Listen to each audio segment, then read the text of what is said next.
Bonsoir chers abonnés de l'émission. Bienheureux le bel Yesinga, l'enseignant de français à l'université de Kisangani. Vous êtes les bienvenus à cette émission où nous allons échanger autour des matières de la langue française. Voilà, avant de commencer, je vous demande quelque chose que je vous ai toujours demandé. Chaque fois qu'il y a émission comme ça, nous vous demandons d'aimer l'élément, de partager le lien de l'émission afin que d'autres personnes viennent suivre ces enseignements pertinents, ces notions importantes de la langue française. Voilà, vous avez aimé l'émission, vous en avez partagé le lien. Alors, installez-vous confortablement pour suivre. Je suis bien heureux le bel Yesinga Dunia, enseignant de français à l'université de Kisangani. De quoi va-t-on parler dans l'émission d'aujourd'hui? Eh bien, nous allons parler de 3 points. Premièrement, nous allons parler des adverbes d'affirmation. Deuxièmement, il sera question des adverbes de négation. Et troisièmement, nous allons parler d'expressions explétives ou des explétifs en français. Alors, c'est quoi les expressions explétives ou les explétifs? Eh bien, il s'agit des mots, des expressions comme ça qui existent dans la langue, mais quand on se propose de faire l'analyse syntaxique, l'analyse fonctionnelle des éléments de la langue, l'on se rend compte que ces éléments de la langue-là n'ont pas de fonction logique. Donc, ils sont utilisés comme ça dans l'expression, tout simplement dans le but d'embellir l'expression, accompagner l'expression sans avoir exactement de fonction précise. Ce sont les explétifs. Alors, nous allons en parler dans l'émission d'aujourd'hui. Et je pense que vous constatez que quand je parle, en fait, j'utilise des explétifs. En fait, c'est un explétif. Ça n'a pas de fonction logique. Eh bien, c'est un explétif. Nous allons en parler plus tard. En premier lieu, nous parlons des adverbes d'affirmation. Es-tu congolais? Oui, je le suis. Es-tu burundais? Non, je ne le suis pas. As-tu étudié la physique? Non. As-tu étudié les mathématiques? Bien au contraire, j'ai étudié les langues. Voilà. As-tu fait ceci? Effectivement. As-tu fait cela? Pas du tout. Voilà, ce sont des expressions, des adverbes dont il est question dans l'émission d'aujourd'hui. Commençons par les adverbes d'affirmation. Donc, ce sont des mots que l'on utilise comme ça, relativement courts ou longs, mais jouant une fonction précise. Les adverbes d'affirmation servent à affirmer quelque chose. Lorsqu'une question est posée à quelqu'un, s'il veut y réagir affirmativement, il y a un certain nombre d'expressions qu'il va utiliser. Par exemple, quand la question m'est posée, es-tu enseignant de français? Je dirais, oui, je le suis. Es-tu enseignant de français? Effectivement. Es-tu enseignant de français? Évidemment. Veux-tu enseigner le cours de français maintenant? En effet. Avez-vous trouvé quelque chose à manger? Tout à fait. Voulez-vous travailler avec nous? Absolument. Sûrement, assurément, voilà. Sûrement, assurément. Voilà les différents éléments de la langue que l'on emploie comme ça pour affirmer, pour donner son avis positif, réagir affirmativement à une question qui est posée. Je dis oui, c'est un adverbe d'affirmation. Effectivement, c'est un adverbe d'affirmation. Évidemment, en effet, tout à fait, exactement, absolument, sûrement, assurément. Voilà. Je pense que partant de la diction, vous comprenez comment la réalisation graphique sera faite. Oui, dans sa forme écrite, c'est O, U et I. Là, c'est oui. Alors, effectivement, c'est E-F-F-E-C-T-I-V-E-M-E-N-T. Effectivement. Évidemment, c'est E accent aigu, V-I-D-E-M-M-E-N-T. Évidemment. En effet, c'est en, c'est-à-dire E-N, espace, E-F-F-E-T. En effet. Il ne faut pas lire en fait. Il faut plutôt lire en effet. Il faut prononcer en effet. Pas en fait. Tout à fait. C'est tout, c'est-à-dire T-O-U-T. A avec accent grave, c'est-à-dire préposition. Et fait, F-A-I-T. Exactement. Absolument. Voilà, ce sont là les adverbes d'affirmation que l'on doit utiliser dans son expression. Avez-vous mangé du riz? Évidemment. Voulez-vous aller en ville? Absolument. Est-ce que vous pouvez m'aider? En effet. Voilà. Donc, nous réagissons comme ça lorsque des questions nous sont posées. Si notre réaction est positive, si notre réaction est affirmative. Mais attention, il y a également un adverbe d'affirmation qui doit être utilisé lorsque notre réaction est positive ou affirmative à une question pourtant posée négativement. Cet adverbe d'affirmation, c'est si. Ok? À supposer que l'on nous pose la question: n'as-tu pas mangé depuis le matin? N'as-tu pas mangé depuis le matin? Or, nous avons mangé. Or, j'ai mangé depuis le matin.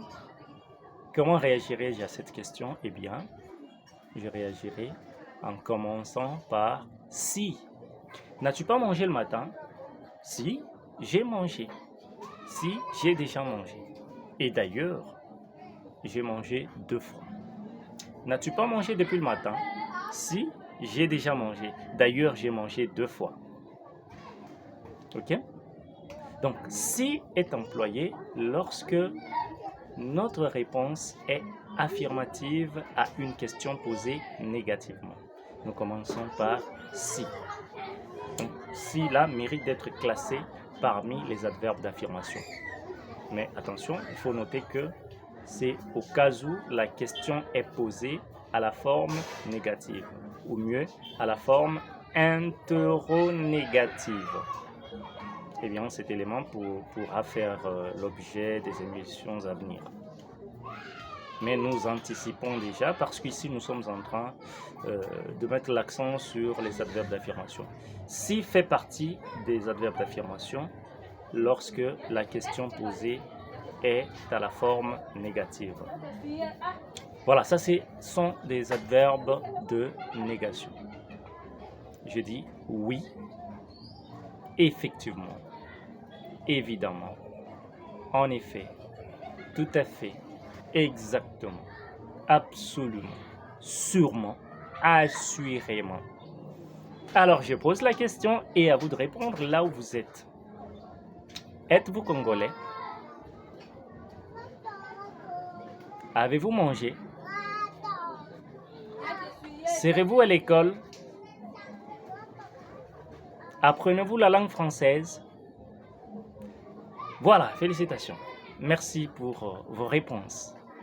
Cela montre que vous avez appliqué correctement l'usage que je viens d'expliquer en ce qui concerne justement les adverbes d'affirmation. Parlons des adverbes de négation. Eh bien, la négation signifie que l'on dénie ce qui est affirmé, l'on conteste ce qui est affirmé, l'on n'est pas pour ce qui est affirmé, on n'acquiesce pas, on ne cautionne pas ce qui est affirmé. Alors à ce moment-là, on utilise l'adverbe de négation. Quels sont les adverbes de négation qui puissent être utilisés dans notre discours? Eh bien, nous commençons par l'adverbe de négation non. Ok? Es-tu malade? Non, je ne le suis pas. Non. Ok? Alors, je dois signaler ici que l'intention de vouloir communiquer transparaît dans la manière dont nous réagissons aux questions qui nous sont posées. À supposer qu'on nous pose une question et nous répondons tout simplement par oui, ou nous répondons tout simplement par non. Par là, nous démontrons que nous n'avons pas envie de communiquer. Nous n'avons pas envie d'aller plus loin dans la discussion avec quelqu'un qui nous interroge. As-tu mangé? Oui. Est-ce que tu peux m'aider? Non. Voilà. Et cela trahit un certain manque d'intérêt envers la personne qui nous pose la question.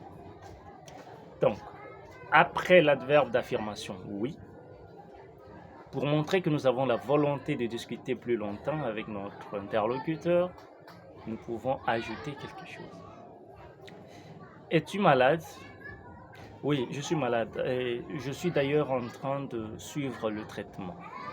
Voilà. Donc, à ce moment-là, la personne qui nous parle comprendra que justement, nous avons envie de discuter avec lui. Nous lui témoignons une certaine considération. Es-tu malade? Non. Voilà, ça c'est entre guillemets méchant. Hein? Donc la personne comprendra qu'effectivement, nous n'avons aucun intérêt pour elle. Et donc, elle ne compte pas pour nous. Par conséquent, elle sera obligée de partir. Voilà, nous parlons des adverbes de négation. Nous avons commencé par non, qui est considéré comme le premier adverbe de négation. Nous avons également l'adverbe de négation ne pas. Ok? Ne peut être considéré comme auxiliaire de négation et pas comme adverbe de négation. Et ne pas laisse l'espace à quelque chose entre ces deux mots. Par exemple, je suis enseignant. Ok? Je suis enseignant. Ça, c'est la phrase affirmative. À la forme négative, cette phrase deviendra je ne suis pas enseignant. Je ne suis pas enseignant. Donc, ça veut dire que la structure, c'est je, sujet, ne, auxiliaire de négation, suis, base, pas, adverbe de négation, malade, attribut du sujet, ok? Parce que après le verbe être, si nous avons un adjectif qualificatif, cet adjectif qualificatif-là aura la fonction d'attribut du sujet. Es-tu malade? Non, je ne suis pas malade. Comme vous le constatez, je me déplace. Je suis bien portant. Ok? Donc, ça, c'est un autre adverbe de négation. Le couple ne pas forme l'adverbe de négation. Et si nous voulons spécifier, ne, c'est l'auxiliaire de négation et pas adverbe de négation. Un autre adverbe de négation, c'est pas du tout. Ok? Pas du tout signifie que, en tout cas, sur toute la ligne, on n'est pas d'accord avec quelque chose. Sur toute la ligne, on désavoue quelque chose. As-tu mangé? Pas du tout. Pas du tout. Donc, ça veut dire que même une infime quantité n'est pas entrée dans ma bouche. Pas du tout. C'est un adverbe de négation. D'autres expressions pour traduire la négation, c'est aussi par exemple surtout pas. Est-ce que je peux vous accompagner? Surtout pas. Voilà. Là, il y a une certaine fermeté. Une certaine fermeté, un refus catégorique. Surtout pas. Est-ce que je peux venir avec vous? Surtout pas. Même pas. Ok? Donc ça s'utilise. Il y a aussi un refus catégorique qui s'exprime par ne, point. Qu'est-ce que ça veut dire? Ne, espace, point. Point est pris à la place de pas. Donc, point, c'est plus radical que pas. Vas-tu manger? Non, je ne vais pas manger. Ok? c'est un refus. Vas-tu manger? Non, je ne vais point manger. Ça, c'est un refus catégorique. Un refus plus catégorique, justement, voulais-je dire. Un refus plus catégorique que je ne vais pas manger. Je ne vais pas du tout manger, etc. Ce sont des moyens d'expression qui nous permettent comme ça de dire que, eh bien, nous ne sommes pas d'accord avec quelque chose. Nous n'agréons pas quelque chose. Nous n'avouons pas quelque chose. Nous ne sommes pas pour, justement. Alors, sûrement pas, c'est aussi un moyen d'expression de la négation. Sûrement pas. Il y a un autre moyen d'expression pour la négation. Cet autre moyen d'expression, c'est bien au contraire. Mais attention, lorsque nous utilisons bien au contraire, nous devons absolument y joindre une idée qui est contraire à celle initialement exprimée. Qu'est-ce que ça veut dire? Quand j'utilise bien au contraire, je dois y joindre une idée contraire à celle initialement exprimée. Es-tu malade? Bien au contraire, je suis en bonne santé. Voyez que je me déplace, voyez que je me rends au travail. Ok? Donc, je ne me contente pas de dire bien au contraire, je viens exprimer une idée justement contraire à celle initialement exprimée en rapport avec la négation. Ok? Est-ce que tu es malade? Oui, je suis malade. Oui, je le suis. Ça, c'est l'affirmation. Non, je ne le suis pas. C'est la négation. Pas du tout. Je ne suis pas du tout malade. Ok? Je ne suis même pas malade. Je ne suis surtout pas malade. C'est la négation. Mais si nous choisissons d'employer l'expression bien au contraire, nous dirons à la question, est-ce que tu es malade? Oh, bien au contraire, je suis en bonne santé. Voyez que je suis en train de courir. Ok? Bien au contraire, je suis en bonne santé. La question a été posée, es-tu malade? Donc en posant cette question, celui qui l'a posée supposait que justement, j'étais malade. Le postulat de celui qui a posé la question était que je suis malade.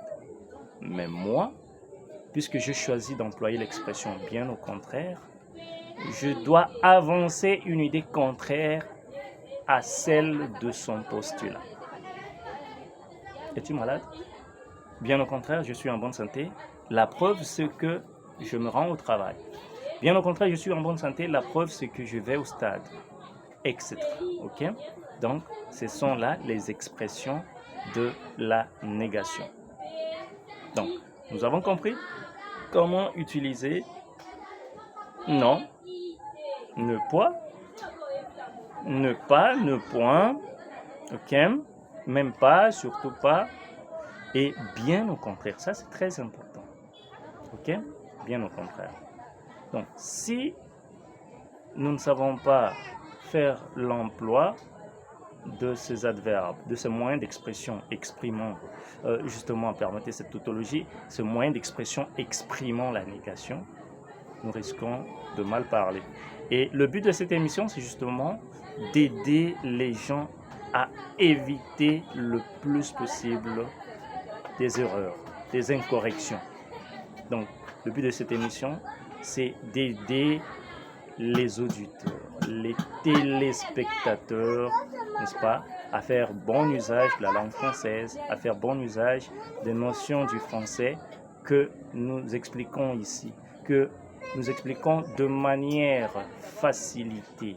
Ok? Nous nous efforçons comme ça, à travers cette émission, de rendre facile les choses qui paraissaient difficiles aux locuteurs du français. Voilà pourquoi le rythme auquel j'évolue n'est pas le rythme habituel. Je ne suis pas habitué à parler comme ça. Mais je parle à ce rythme justement pour me faire comprendre à 100% et permettre à mes précieux abonnés que vous êtes de faire bon usage de la langue française. Nous avons parlé justement de l'adverbe d'affirmation, oui. De l'adverbe de négation, non. Oui et non, ce sont des adverbes principaux auxquels se joignent d'autres moyens d'expression supplémentaires comme ça, toujours pour appuyer, pour insister sur l'idée soit de l'affirmation, soit de la négation. C'est très important et c'est ce que l'on appelle la synonymie dans la langue, le fait qu'il existe plusieurs moyens d'expression pour exprimer une réalité X ou Y. Ce sont là les adverbes d'affirmation et de négation. À présent, parlons des adverbes de doute. Le doute signifie que l'on n'est pas sûr de ce qui est dit. Alors, on réagit à la question qui nous est posée en étant dubitatif comme ça et en n'assumant pas ce qui est dit ou autre chose. Nous sommes là sur une balance. Donc, nous sommes partiellement certains, partiellement incertains. C'est à ce moment-là que l'on parle du doute. Alors, pour exprimer le doute, justement, nous avons des moyens que la langue française a mis à notre disposition. Ces moyens, c'est ce que nous appelons les adverbes de doute.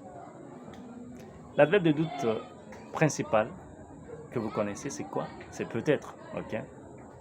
Iras-tu voir ton oncle ce soir? Peut-être.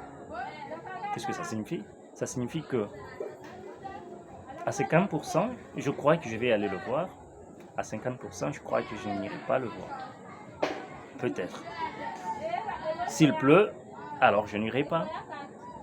Ou si j'ai un autre programme, alors je n'irai pas. Mais je tiens quand même à y aller. Je ne sais pas, je suis dans l'incertitude. Je suis dans le doute, alors je dis peut-être. Ok? Alors, vous aussi, pour quelque chose dont vous n'êtes pas sûr, ok? Quelque chose dont vous n'êtes pas sûr, on vous pose la question. Vous allez réagir comment? En disant peut-être. Ok? N'oubliez pas le fait que vous allez montrer par votre réaction que vous tenez à la communication, vous tenez à la discussion ou pas. Donc vous allez montrer que vous tenez à la discussion, vous aimeriez que cette discussion se prolonge longtemps à travers la réaction que vous opposez à la question qui vous est posée. Iras-tu voir ton oncle ce soir? Peut-être. Et je m'arrête là. Mais si je tiens vraiment à la discussion, si j'aime que la discussion se poursuive, je dirais par exemple, quand on me pose la question, iras-tu voir ton oncle ce soir? Peut-être. Je vais voir dans mon programme parce qu'il se peut que certains amis m'appellent pour une affaire sérieuse. Alors, dans ce cas-là, je ne sais pas si je pourrais véritablement, si je pourrais réellement, effectivement, aller voir l'oncle. De toute façon, je suis encore à la maison. Vous voyez?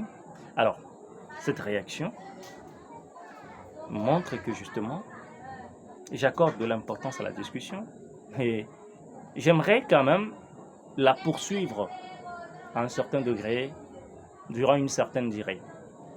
Voilà.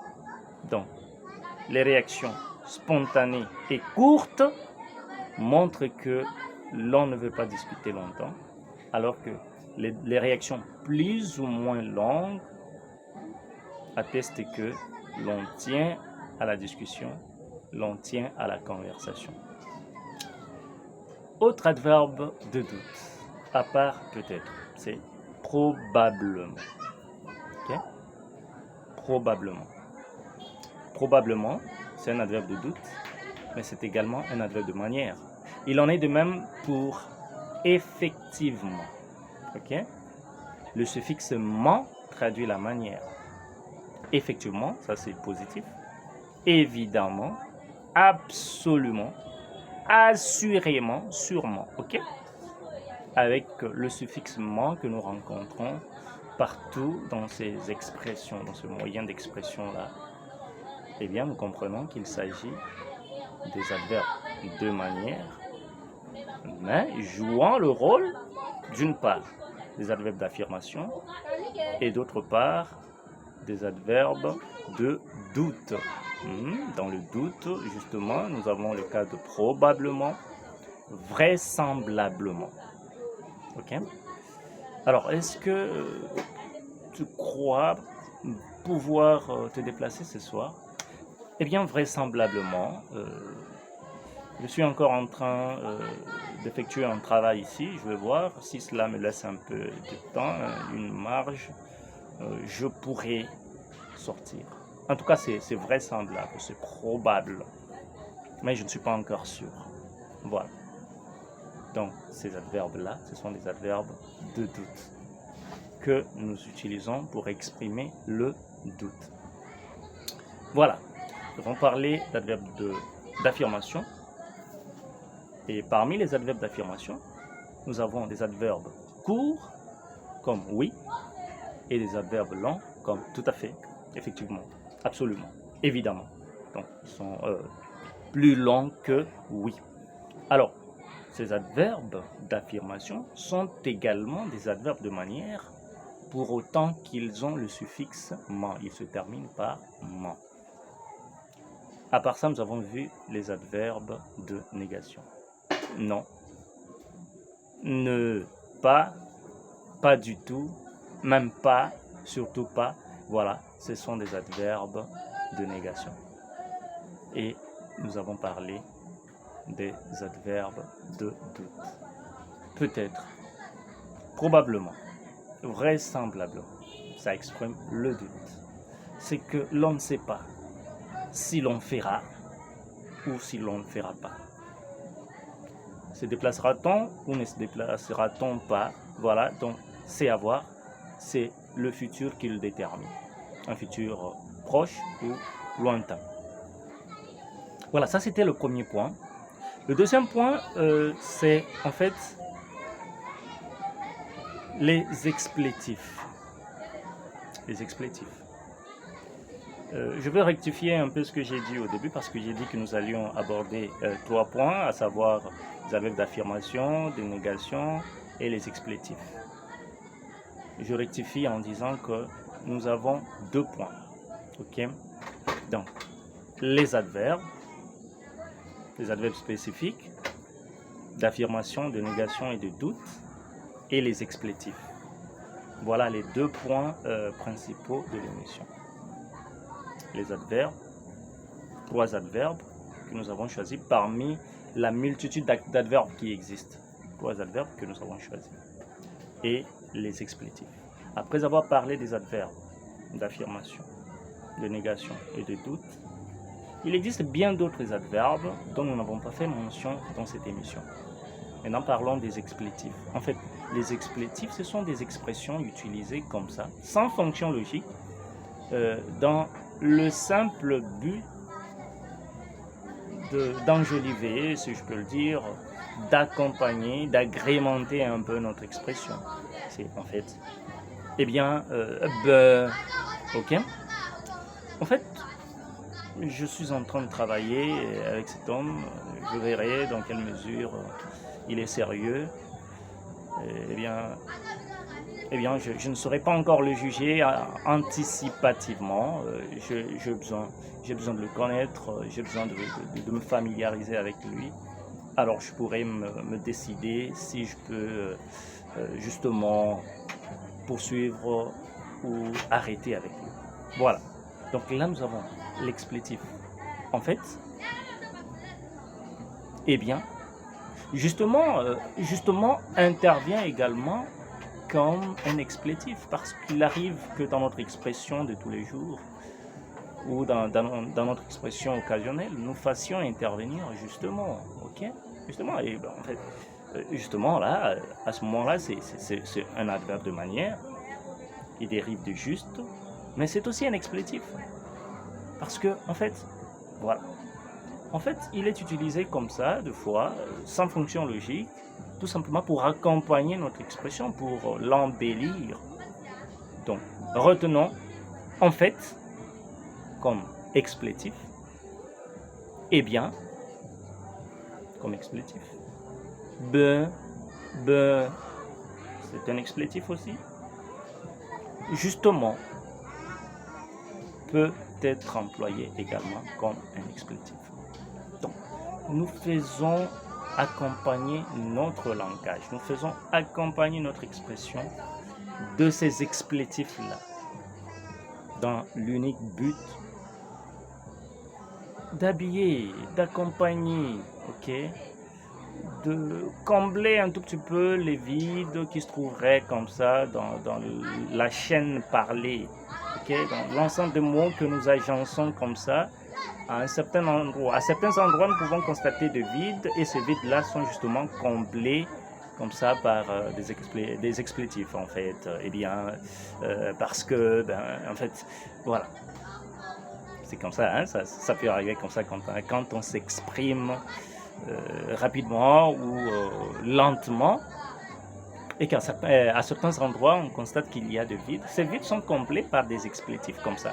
Et quand nous procédons à l'analyse fonctionnelle des phrases que nous produisons, nous constaterons que ces explétifs-là ne présentent pas de fonction logique spécifique dans les phrases que nous réalisons. Voilà. Je pense que vous avez suivi cette émission avec beaucoup d'attention et dorénavant, vous apprendrez à utiliser des explétifs dans votre expression. Eh bien, ok. Monsieur, que faites-vous ici? Eh bien, j'attends quelqu'un. Je suis vraiment désolé si ma présence vous dérange ici. En fait, je n'ai rien à voir avec de personnes peu recommandables. Ma présence ici se justifie par le fait que, eh bien, j'attends X ou Y. Voilà, j'ai employé des explétifs dans ce que je dis. Alors, en résumé, nous avons parlé des adverbes d'affirmation. Oui, avec ses correspondants. Non, et ses correspondants. Peut-être, là c'est le doute, et ses correspondants. Oui, affirmation. Non, négation. Peut-être, doute et des correspondants. Nous avons également parlé des explétifs. Donc j'aimerais que, dorénavant, quand vous vous exprimez, mes chers abonnés, mes précieux abonnés, vous appreniez comme ça à intégrer les explétifs dans vos expressions. En fait, eh bien, justement, ok, surtout, voilà. Donc, ces expressions-là accordent, confèrent une certaine expressivité à notre langue, à notre langage et confèrent une certaine élégance. Vous avez été très attentifs à cette émission. Je vous en remercie énormément. Les éléments comme ça sont vraiment à suivre parce qu'ils vous aideront à vous améliorer dans votre expression de tous les jours. Je vous aime énormément. Je vous remercie de votre attention très soutenue. Et mon souci le plus vif, le plus ardent, ce que vous appreniez désormais à vous exprimer en utilisant correctement les adverbes d'affirmation, de négation, de doute, mais aussi les explétifs. Vous avez aimé cette émission? Alors, vous êtes à remercier énormément. Je vous aime du fond de mon cœur. Partagez le lien de l'émission. Parlez de l'émission à vos amis et connaissances afin qu'ils soient aussi nombreux à intérioriser les matières que nous développons dans cette émission. Je vous aime du fond du cœur. Vous êtes nombreux. Je ne saurais pas vous citer nommément dans cette émission, mais sachez que tous, vous, mes précieux abonnés, je vous porte dans mon cœur. Je vous aime énormément. Aimez cette émission et vous ne serez pas déçus. Je suis votre humble serviteur, Bienheureux Lebel Yesinga, enseignant de français à l'université de Kisangani. Soyons toujours ensemble, continuez à suivre cette émission parce qu'il y a des éléments qui viennent, qui ne manqueront pas de vous satisfaire. Je vous aime profondément et j'aimerais continuer à vous avoir comme des auditeurs, comme des téléspectateurs, où que vous soyez, Mes chers abonnés, je vous aime du fond de mon cœur. Je vous remercie énormément. Alors, nous restons ensemble au prochain élément. Je vous aime. Bye bye, comme on dit en anglais. Au revoir.